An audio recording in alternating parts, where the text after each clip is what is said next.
Hello everyone, welcome in Educator Hub. Today we will discuss about sex determination in human. So let's get started. आज हम लोग मानव में लिंग निर्धारण के बारे में पढ़ेंगे। जब फीमेल के यूटरस में फीटस का निर्माण हो जाता है, अर्थात फीटस कहना उपयुक्त नहीं होगा, अर्थात जब फर्टिलाइजेशन होता है, फर्टिलाइजेशन के फलस्वरूप मेल और फीमेल गैमीट अर्थात स्पर्म और ओवम दोनों फ्यूज करते हैं तो जाइगोट बनता है।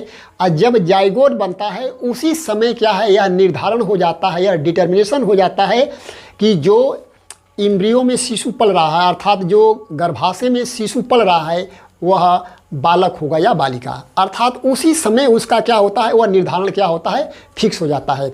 इसके बाद कभी निर्धारण नहीं होता है कि जन्म के बाद वह बालक होगा या बालिका होगा, क्योंकि स्टार्ट में ही फर्टिलाइजेशन के समय ही जब जाइगोट बनता है और जाइगोट के समय क्या होता है, डिटरमाइंड हो जाता है, अर्थात निर्धारित हो जाता है कि वह बालक होगा या बालिका। हम जानते हैं कि जो मेल होते हैं और फीमेल, मेल और फीमेल में 46 क्या होते हैं, गुणसूत्र होते हैं। 46 क्या होते हैं, क्रोमोसोम्स होते हैं। लेकिन जो मेल से बनता है स्पर्म और फीमेल से बनता है ओवम, इनमें जो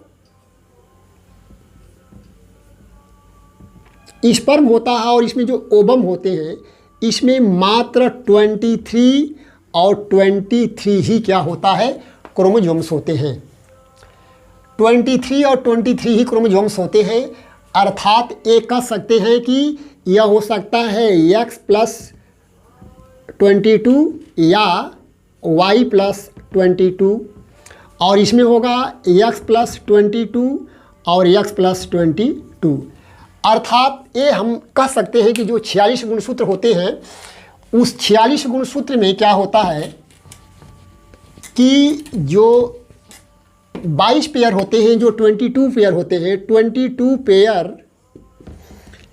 पेयर्स ऑफ जो क्रोमोसोम्स होते हैं, या कहेंगे कि जो पेयर क्रोमोसोम्स होते हैं, वह क्रोमोसोम्स को ऑटोसोम क्रोमोसोम्स कहते हैं। और जो एक जोड़ी होता है अर्थात X और Y, इसे हम सेक्स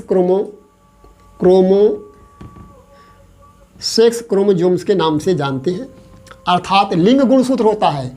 और यह होता है ऑटोसोम क्रोमोसोम्स। तो हमने देखा कि मेल के प्रत्येक सेल्स में 22 जोड़ी अर्थात जो 44 जो क्रोमोसोम्स होते हैं उसे हम ऑटोसोम क्रोमोसोम्स कहते हैं, और एक जोड़ा जो होता है, 23वां जोड़ा जो होता है वह सेक्स क्रोमोसोम्स होता है। और जो 23वां जोड़ा जो क्रोमोसोम्स होता है वही सेक्स डिटर्मिनेशन में भाग लेता है, और जो 22 पेयर्स ऑफ क्रोमोसोम्स होते हैं वह सेक्स डिटर्मिनेशन में भाग नहीं लेते हैं।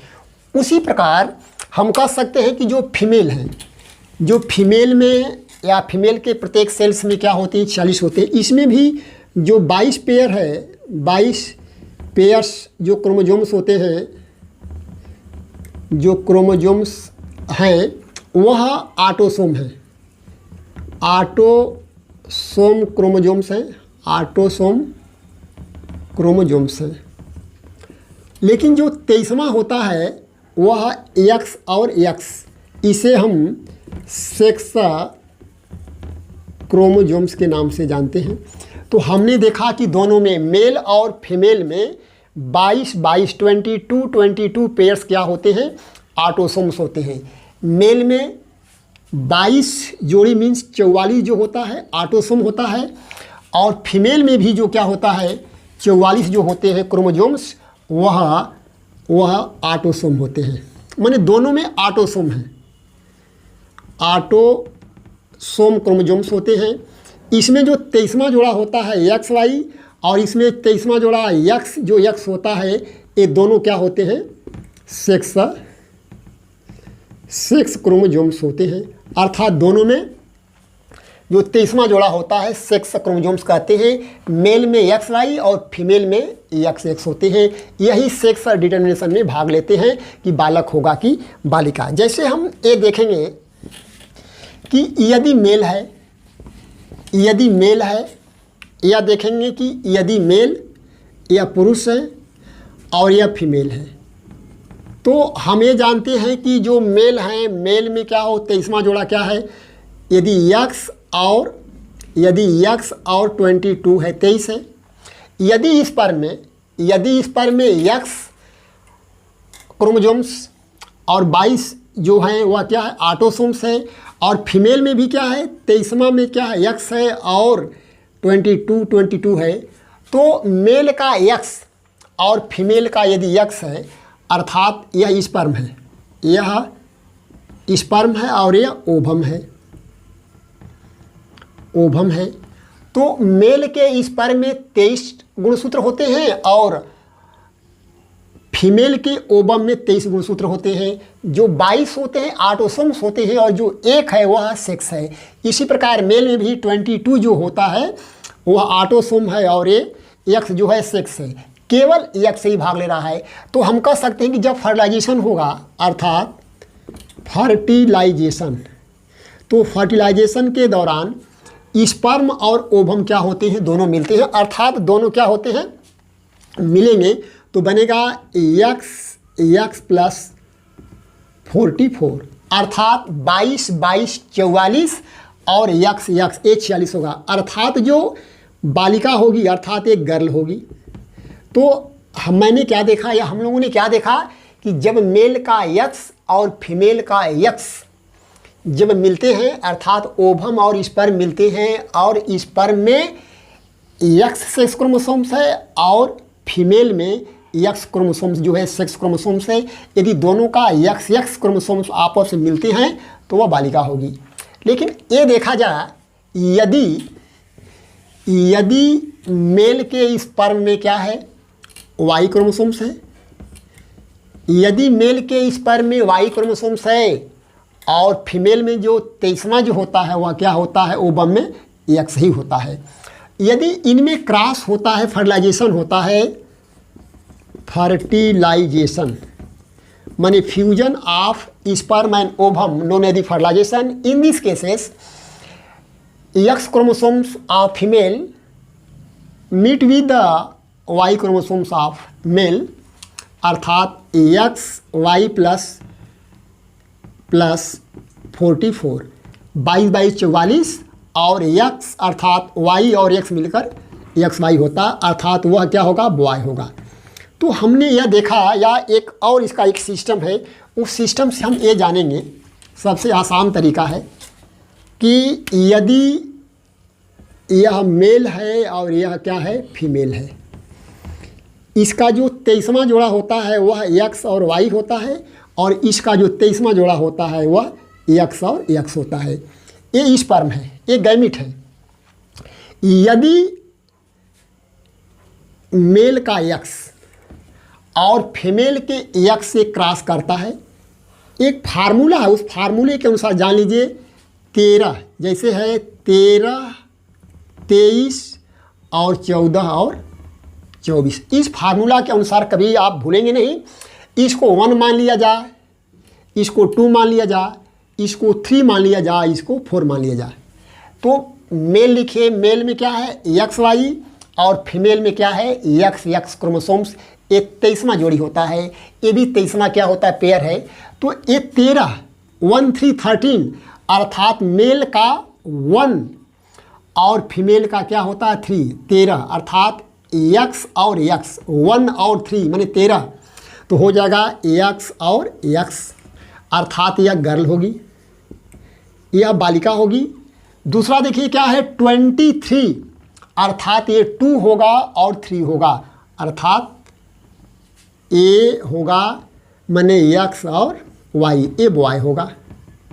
अगला हम देखेंगे कि 14 अर्थात 1 और 4 अर्थात x और x, ये गर्ल होगी, यह गर्ल होगी। इसके बाद क्या है 22 अर्थात 2 और 24 सॉरी ये 24 अर्थात 2 और 4, ये हो जाएगा क्या x और y, ये होगा बॉय। तो हमने देखा कि ये नेचर में क्या होता है, ये 1 और 1 2, अर्थात 50% जो होता है, माने हम कह सकते हैं कि जो गर्ल होती हैं नेचर में वह 50% और 1 2 है, और जो बॉय होते हैं वह क्या होता है 50% होते हैं। अर्थात नेचर में क्या होता है, सेक्सुअल रिप्रोडक्शन के द्वारा 50% बालिका का जन्म और 50% बालक का जन्म होता है। फिर भी प्रश्न उठता है कि बालकों की संख्या अधिक हो जाती है। कोई प्रश्न उठाता है कि नहीं क्या नाम है, गर्भ में ही क्या होता है, बालिकाओं की हत्या कर दी जाती है। इसका भी कुछ प्रभाव पड़ता है, लेकिन सबसे अधिक प्रभाव जो होता है, जो साइंटिफिक मेथड है, उसका एक रीज़न होता है कि जब रिप्रोडक्शन होता है तो रिप्रोडक्शन में एक्स से पहले जो वाई होता है एक्टिव होता है। जब फीमेल के एक्स से मिलना होता है तो क्वाइटस के दौरान जब स्पर्म होते हैं, स्पर्म तीव्र गति से मूव करते हैं, मने वेगाइना से होते हुए सर्वाइकल कैनाल, यूट्रस से होते हुए जब सीधे ये पहुँचते हैं अंडवाहिनी में, अंडवाहिनी में जब पहुँचते हैं तो स्पर्म पहले से ही क्या होता है, ओवुलेशन हो जाता है। वह स्थमस और एम्पुला के मध्य जंक्शन पर पहले से यह मौजूद है। लेकिन जो मूवमेंट होता है वाई का, वह क्या है, एक्स की तुलना में अधिक होता है।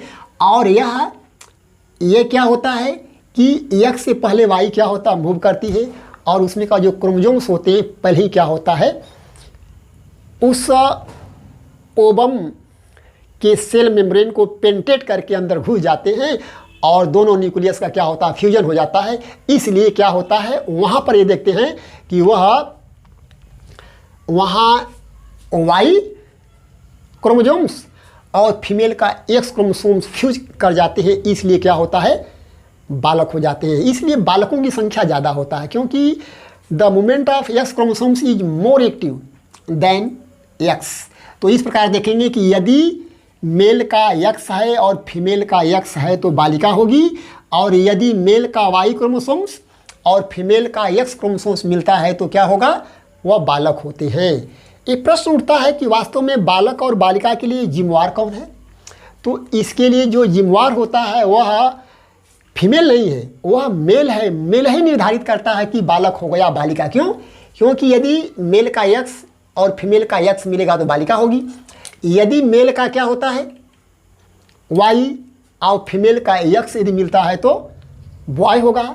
इसलिए सबसे अधिक यदि उसको दोषी नहीं कहा जा सकता है, यदि जिम्मेवार है या उसके लिए जो रीजन है वह मेल होता है। मेल ही इसका कारण होता है कि बालक होगी कि बालिका, अर्थात सेक्स निर्धारण में बालक और बालिका का जो निर्धारण होता है वह मेल द्वारा होता है। इस प्रकार हम लोगों ने ये देखा कि सेक्स डिटर्मिनेशन इन ह्यूमन, मानव में जो सेक्स डिटर्मिनेशन होता है वह नेचर में 50% बालक होते हैं और 50% जो होते हैं बालिकाएं होती हैं। फिर भी बालकों की संख्या क्यों होती है? जो साइंटिफिक रीजन मैंने बताया कि एक्स की तुलना में जो वाई होता है मोर एक्टिव होता है, और एक यहाँ पहले पहुँच जाता है और उसके न्यूक्लियस से फ्यूज कर जाता है। धन्यवाद।